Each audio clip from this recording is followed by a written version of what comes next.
ഒരിക്കൽ ഒരു ശില്പിക്ക് ഒരു വലിയ പാറ ലഭിച്ചു. ആ പാറയുടെ ഒരു വശം വികൃതമായിരുന്നു.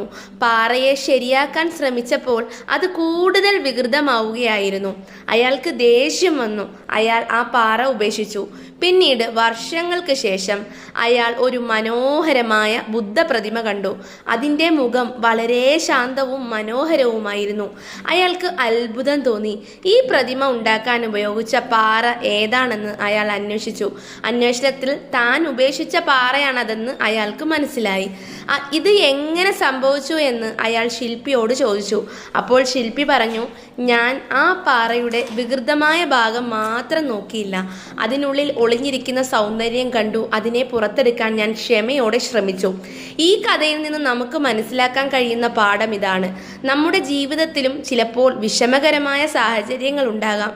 ചില കാര്യങ്ങൾ നമുക്ക് ബുദ്ധിമുട്ടായി തോന്നാം. എന്നാൽ ക്ഷമയും കഠിനാധ്വാനവും ഉണ്ടെങ്കിൽ എല്ലാ പ്രതിസന്ധികളെയും തരണം ചെയ്ത് നമുക്ക് മുന്നോട്ട് പോകാനാകും. ഓരോ വെല്ലുവിളികൾക്കുള്ളിലും ഒരു അവസരം ഒളിഞ്ഞിരിപ്പുണ്ട്. നിങ്ങൾക്ക് ഈ കഥ ഇഷ്ടപ്പെട്ടുവെങ്കിൽ ലൈക്കും ഷെയറും ചെയ്യുക. താങ്ക്